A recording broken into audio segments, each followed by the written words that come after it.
Assalamualaikum warahmatullahi wabarakatuh. Waalaikumsalam warahmatullahi wabarakatuh. Saya Jaismudin dari CGP Angkatan 9 Kabupaten Purbalingga.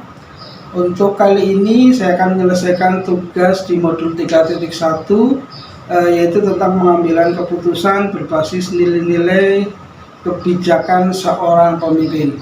Pada kali ini saya sedang berada di rumahnya Bapak Slamet Srianto SPD yang merupakan kepala sekolah saya di SMP Negeri 1 Kalimanah.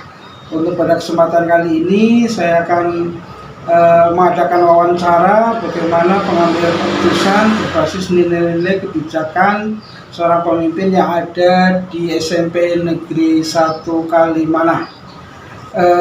Baik Bapak, kita langsung saja untuk wawancaranya.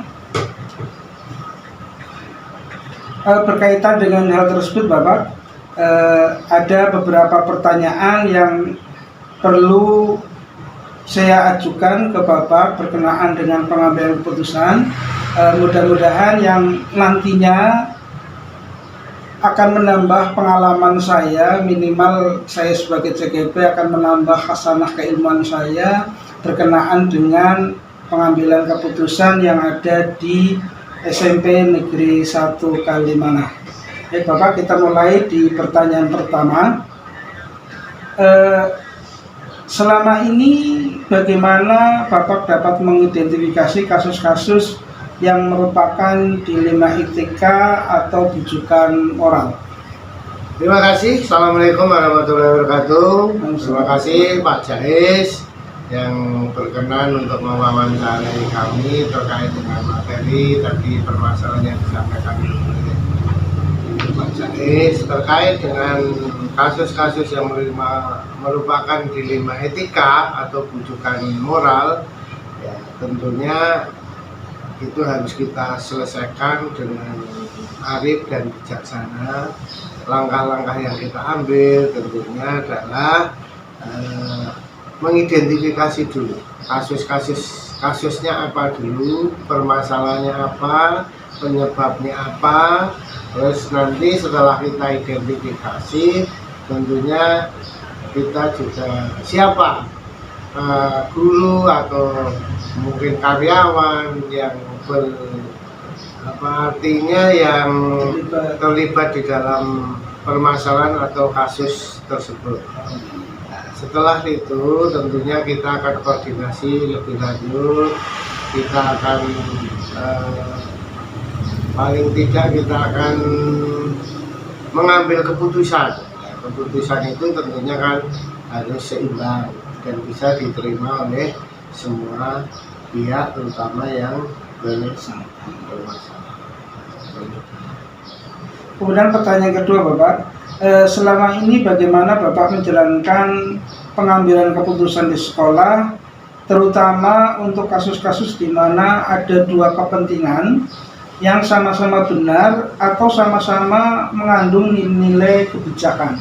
Terima kasih Pak Teguh. Memang itu tidak mudah dan biasa, pasti semua kepala sekolah atau mungkin di instansi sekolah, permasalahan-permasalahan itu bisa saja terjadi sewaktu.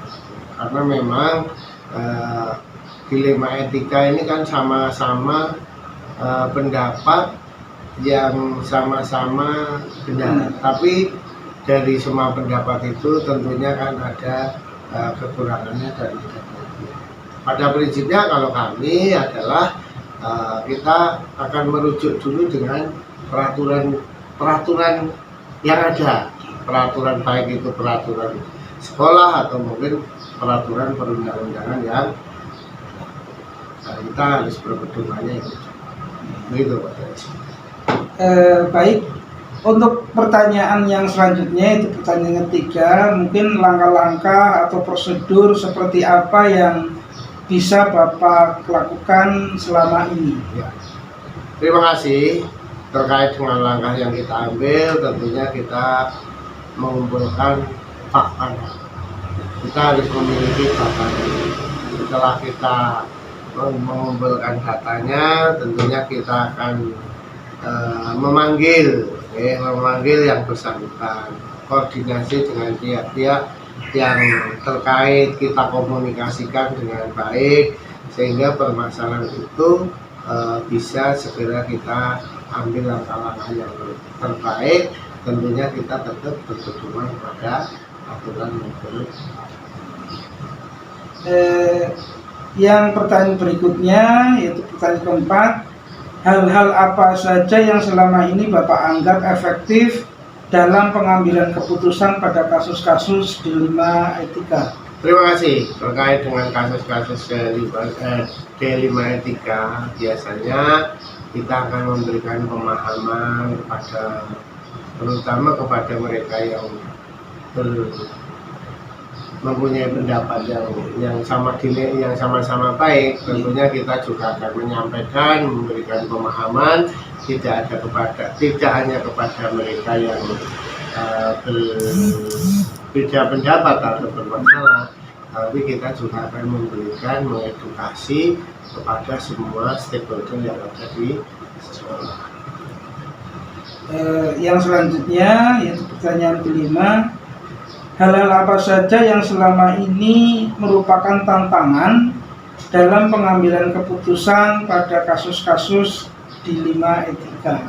Ya, kasus-kasus dilema etika ya, terkait dengan tantangan dalam pengambilan keputusan pada kasus dilema etika, ya tentunya kita mengambil satu keputusan kebijakan yang baik yang kira-kira bisa diterima oleh semua pihak, terutama misalnya dalam penanganan siswa-siswa yang bermasalah, atau mungkin ada kasus-kasus permasalahan tertentu yang sudah kita mungkin harus melibatkan pihak luar dan sebagainya. Kita komunikasikan dengan baik dan tentunya dengan komunikasi. Lanjut pertanyaan yang keenam, apakah Bapak memiliki sebuah tata kelola atau jadwal tertentu dalam sebuah penyelesaian kasus dilema etika? Apakah Bapak langsung menyelesaikan di tempat atau memiliki sebuah jadwal untuk menyelesaikannya dalam bentuk prosedur seperti yang Bapak jalankan selama ini? Ya, terima kasih Pak Jai. Terkait dengan jadwal, kita melihat dulu permasalahannya seperti apa dulu. Kira-kira ringan, sedang, atau berat. Kalau misalnya itu ringan, bisa kita selesaikan lebih cepat, itu lebih baik. Tetapi kalau permasalahan itu harus melibatkan pihak lain, pihak luar, atau mungkin kategori apalagi yang berpotensi terhadap administrasi maupun hukum dan tidak bisa harus segera diselesaikan dengan cepat, tentunya kita akan membuat tahapan-tahapan atau mungkin schedule, jadwal tahapan-tahapan untuk bisa diselesaikan tentunya dalam waktu yang cepat. Jangan sampai permasalahan itu sampai berkepanjangan, karena dampaknya tentunya banyak, terutama terkait dengan kondusivitas, kemudian kenyamanan kerja dan lain sebagainya. Begitu Pak. Untuk kita lanjutkan di pertanyaan yang ketujuh, adakah seseorang atau faktor-faktor yang selama ini mempermudah atau membantu Bapak dalam mengambil keputusan dalam kasus-kasus dilema etika?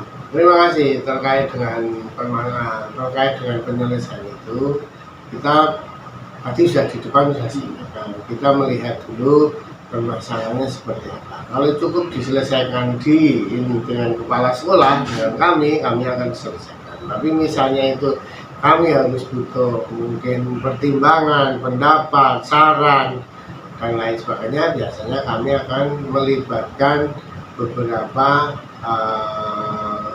komponen yang ada di sekolah, seperti wali kelas, wakil kepala sekolah, mungkin kalau yang dengan komite, atau mungkin bisa juga dengan pihak-pihak lain yang di luar sekolah. Tergantung sejauh mana permasalahan itu timbul dan sejauh mana permasalahan itu nanti akan begitu Pak Jais.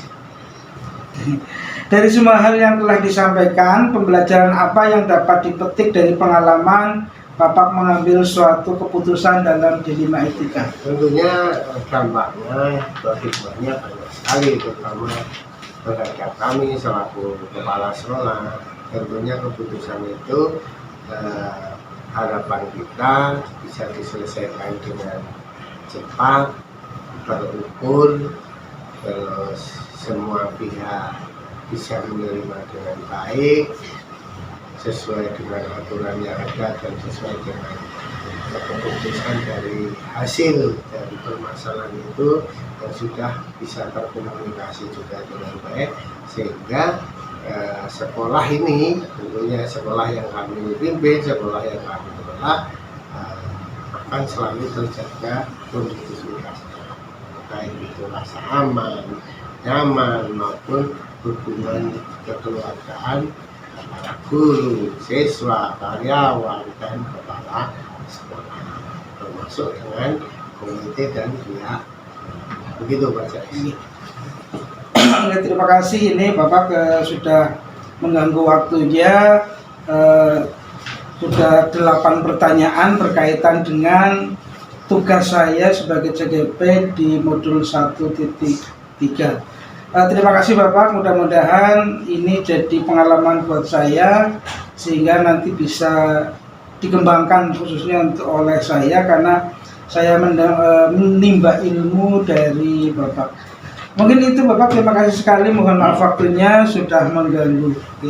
Terima kasih Pak Jais sudah berkenan sharing dengan kami. Mudah-mudahan tugas Pak Jais selaku calon guru penggerak nih, mudah-mudahan bisa lancar, sukses, dan tentunya bisa berbagi dan bisa mengimplementasikan juga di sekolah Pak Jais. Dan terima kasih atas kehadiran. Selamat Pak Jais.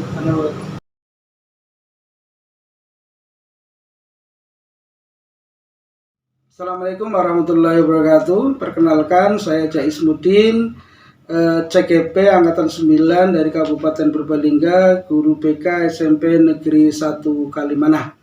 Pada kesempatan kali ini saya akan menyelesaikan satu tugas demonstrasi kontekstual di modul 3.1, yaitu tentang pengambilan keputusan berbasis nilai-nilai kebijakan seorang pemimpin. Pada saat ini saya sedang berada di rumahnya Ibu Kanti Tri Setiawati SPD, guru kepala sekolah SMP Negeri 3 Karangmoncol. Kebetulan dia juga guru penggerak angkatan 6 yang sekarang sudah jadi kepala sekolah. Betul. Nah, kita akan mengadakan wawancara berkaitan dengan pengambilan keputusan berbasis nilai-nilai kebijakan seorang pemimpin. Baik Ibu, kita mulai wawancaranya. Terima kasih. Kita akan mulai wawancara. Ada beberapa pertanyaan nanti yang akan saya sampaikan berkenaan dengan pengambilan keputusan yang nantinya dari hasil wawancara ini mudah-mudahan bisa menambah hasanah keilmuan saya, terutama dalam CGP maupun dalam perkembangan saya di dunia pendidikan. Kita mulai untuk pertanyaan pertama, Ibu. Yang pertama, selama ini bagaimana Ibu dapat mengidentifikasi kasus-kasus yang merupakan dilema etika atau bujukan moral? Terima kasih Pak Jais.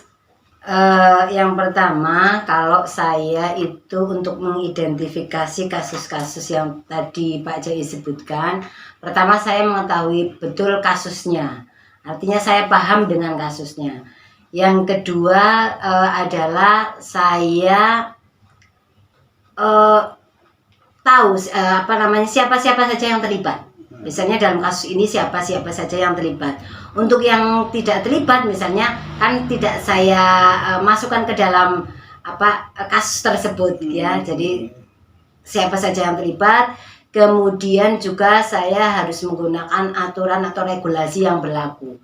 Tidak kemudian kasus ini saya tidak menggunakan aturan semaunya sendiri, tidak. Jadi ada yang saya mengetahui betul kasusnya, kemudian siapa saja yang terlibat dalam kasus tersebut, kemudian aturannya harus bagaimana, seperti itu, Pak. Oh, nggih. Berarti intinya ada keterlibatan itu tidak semerta-merta semua orang, dilibatkan. Kemudian yang kedua, selama ini bagaimana Ibu menjalankan pengambilan keputusan di sekolah Ibu, terutama untuk kasus-kasus di mana ada dua kepentingan yang sama-sama benar maksudnya, atau sama-sama mengandung nilai-nilai kebijakan. Iya, ini bagaimana saya menjalankan keputusan. Pertama, saya tadi seperti yang saya sebutkan di awal, saya harus mengetahui kasus tersebut. Setiap kasus itu berbeda cara pengambilan keputusannya.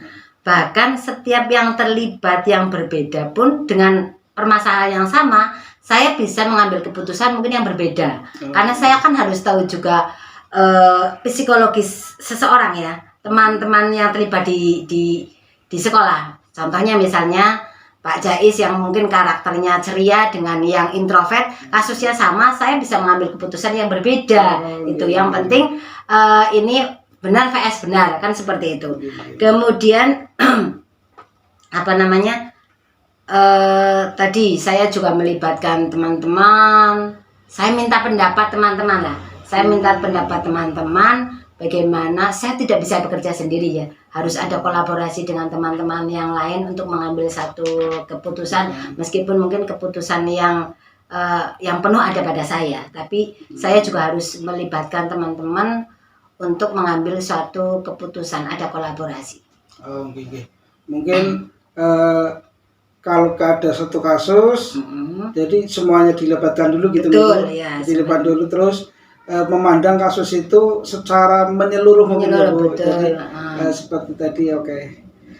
Baik Ibu, untuk yang ketiga, langkah-langkah atau prosedur seperti apa yang bisa Ibu lakukan, yang selama ini Ibu lakukan? Iya, untuk prosedur mengatasi permasalahan terutama ini pada dilema etika itu, yang pertama adalah saya tahu kasusnya. Kemudian kalau bisa dari sumbernya langsung. Yang berikutnya saya bekerja sama atau kolaborasi dengan teman-teman. Semua teman-teman yang terlibat dalam kasus tersebut saya kumpulkan. Seperti itu. Kemudian yang terlibat ya, yang tidak terlibat tidak. Kemudian saya harus berpikir juga. Tidak harus mengambil keputusan itu serta-merta dalam saat itu begitu.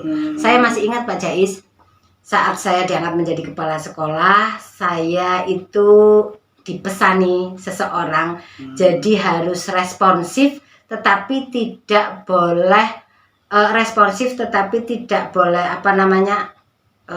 bukan agresif ya? Arogan. Bukan. Responsif terhadap suatu permasalahan atau lingkungan, tetapi tidak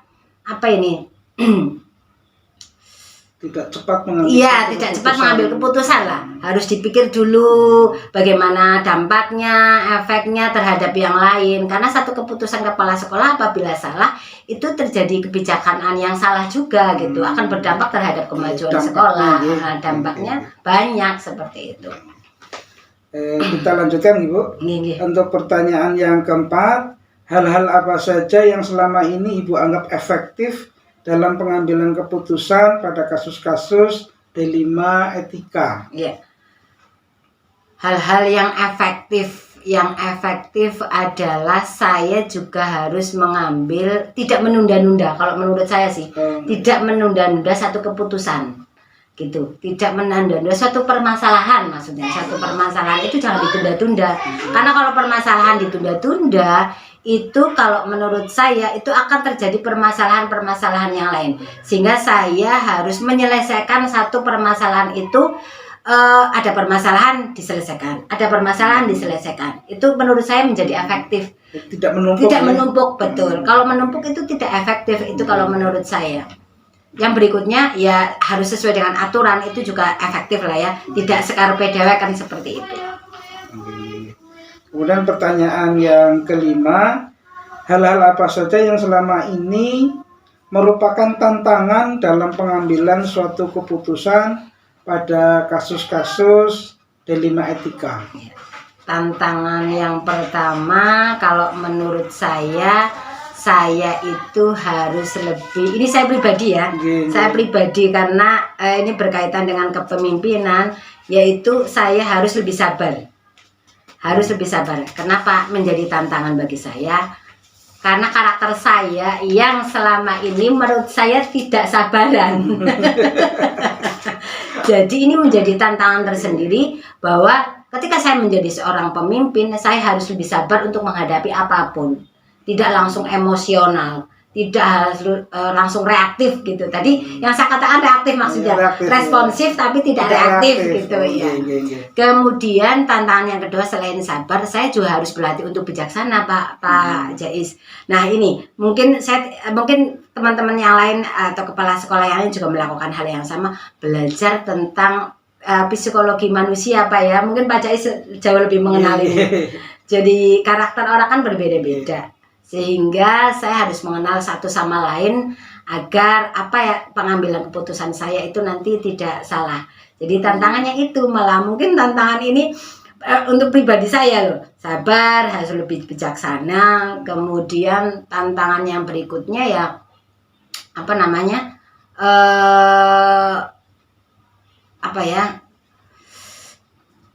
apa sih menurut saya ya, tapi itu aja sih yang bagi saya itu sabar dan harus lebih bijaksana karena berkaitan dengan karakter saya tadi. Kemudian kita lanjutkan untuk pertanyaan berikutnya, apakah Ibu memiliki sebuah tata kala atau jadwal, maksud saya jadwal tertentu dalam sebuah penyelesaian kasus dilema etika? Apakah Ibu langsung menyelesaikan di tempat atau memiliki sebuah jadwal untuk menyelesaikannya atau prosedur lah, seperti apa? Monggo penjelasan Ibu. Iya, baik. Kalau tadi pertanyaan harus menyelesaikan di tempat, ini tergantung kasusnya ya. Tapi yang jelas saya punya tata kelola. Jadi begini Pak Jais, saya punya jadwal tertentu di mana permasalahan itu nanti saya tahu. Jadi kalau saya itu setiap bulan setiap Bapak Ibu guru, setiap wali kelas, setiap kaur itu kan punya agenda, punya jurnal. Nah, itu mereka setorkan ke saya. Gitu. Jadi misalnya wali kelas 7A misalnya. Biasanya saya beritahu, Pak. Monggo Bapak Ibu ini sudah akhir bulan, silahkan Bapak Ibu untuk menyetorkan jurnal, agenda dan sebagainya. Dari jurnal dan agenda tersebut nanti saya akan tahu permasalahannya. Kan saya baca agenda dan jurnal mereka. Di samping itu wali kelas dan kaur-kaur yang lain itu juga mereka sudah bercerita. Itu. Nah, kalau ada kasus itu dari itu saya jadi tahu. Jadi semua yang ada di sekolahan dari A sampai Z itu caranya dari dari bumbung sampai wuwungan kalau orang Jawa bilang itu harus tahu juga. Taunya dari mana ya? Dari laporan-laporan wali kelas, laporan kaur, laporan guru mapel dan sebagainya. Itu tata kelola saya. Jadi ada terjadwal lah seperti itu. Untuk pertanyaan berikutnya, apakah seseorang atau faktor-faktor apa yang selama ini mempermudah Ibu dalam membantu pengambilan suatu keputusan dalam kasus-kasus dilema etika? Kalau seseorang pasti kita kan tidak bisa bekerja sendiri, kita harus berkolaborasi dengan semua pihak. Jadi yang membantu saya ya teman-teman saya di sekolah kan ada tugas-tugas yang lain ya, ada urusan kurikulum, ada urusan kesiswaan, ada humas, ada sarana prasarana, ada wali kelas, termasuk komite. Itu semua itu membantu dalam pekerjaan saya, dalam mengatasi masalah. Kemudian bukan itu saja, wali siswa, kemudian penduduk setempat itu juga apabila memang perlu dilibatkan, ya saya libatkan. Itu kan berarti membantu membantu dalam pengambilan satu keputusan. Kemudian mungkin faktor-faktor apa yang membantu saya, ya banyak lah ya. Kita itu di sekolah, saya jadi belajar, jadi pemimpin itu belajar. Ternyata karakter penduduk setempat ini juga harus diperhatikan loh, karena mungkin berbeda. Kebetulan sekolah saya kan berada di tengah-tengah rumah penduduk. Jadi penduduk setempat itu juga kita harus libatkan. Jadi faktor-faktor alam, faktor-faktor pendukung sarana prasarana dan sebagainya semuanya terlibat. Nggak bisa kita bekerja sendiri, itu tidak bisa. Harus banyak berkolaborasi dengan banyak pihak. Baik Ibu, untuk pertanyaan terakhir ini sampai dengan yang terakhir terasa ini. Dari semua hal yang telah disampaikan pembelajaran apa yang dapat Ibu petik dari pengalaman Ibu mengambil suatu keputusan D5 etika? Pengalaman saya sebenarnya sudah saya sebutkan tadi mungkin, tapi ini bisa ditambahin. Yang pertama, pengalaman saya harus jauh lebih banyak belajar untuk banyak hal, belajar untuk mendengarkan. Kasus ini kan juga perlu didengarkan, mendengarkan. Kemudian itu juga memberi solusi yang tepat. Kemudian belajar bersabar, belajar lebih bijaksana, belajar mendengarkan pendapat. Maksudnya pendapat orang itu kan juga perlu ya dalam sebuah kasus itu. Biasanya kalau yang egois itu kan pendapat yang lain tidak kepake. Nah, ini juga saya belajar dari situ. Jadi bagaimana untuk dilema etika, karena ini benar vs benar, semuanya benar ya. Semuanya benar. Banyak kasus di sekolah Pak Jais, banyak kasus-kasus yang memang dilema etika seperti itu, sehingga saya tadi pelajar yang saya petik tadi yang saya sebutkan tadi. Iya. Intinya bagaimana kita mengambil suatu keputusan, mungkin saya simpulkan tadi.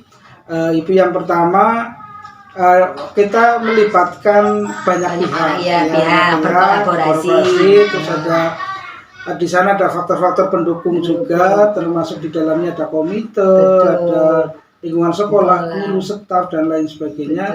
Itu ketika kita mengambil satu keputusan, kita libatkan semuanya, karena mungkin tadi keputusan kita akan berdampak sebenarnya. Keputusan kita akan berdampak. Mungkin itu matur nuwun, terima kasih sekali atas waktunya. Mohon maaf inilah mengganggu waktu istirahatnya Ibu yang mungkin seharusnya sedang istirahat. Saya tiba-tiba datang ke sini. Matur nuwun sekali, terima kasih. Mudah-mudahan hari ini memberi manfaat terutama untuk diri saya. Matur nuwun. Mohon pamit niki. Monggo. Terima kasih. Assalamualaikum. Waalaikumsalam.